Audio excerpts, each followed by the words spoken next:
పదవ మెట్టుకు వచ్చేసే వరకు ఏం కలిగినదండి? ఏం కలిగినది? పదవ మెట్టు ఎక్కేటప్పుడు ఏం చేసినాడు? ఎవరైతే బాధపరిచినారో, ఎవరైతే గాయపరిచినారో, ఎవరైతే హేళన చేసినారో, ఎవరైతే అవమానపరిచిన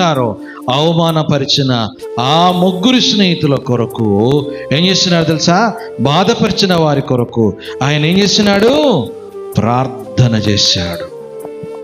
ఈ 10వ మెట్టులో ప్రార్థన ఎప్పుడైతే తన బాధపరిచిన వారి కొరకు ప్రార్థన చేస్తున్నాడో, ప్రార్థన ముగించుడుతోనే ఏం కలిగింది తెలుసా? పూర్వస్థితి కంటే దేవుడు అతనికి 2 దేవుడు ఆశీర్వదించాడండి. హల్లెలూయా. మొదటి మెట్టు ఏంటిదండి? మొదటి మెట్టు ఏంటిది? చెడుతనమును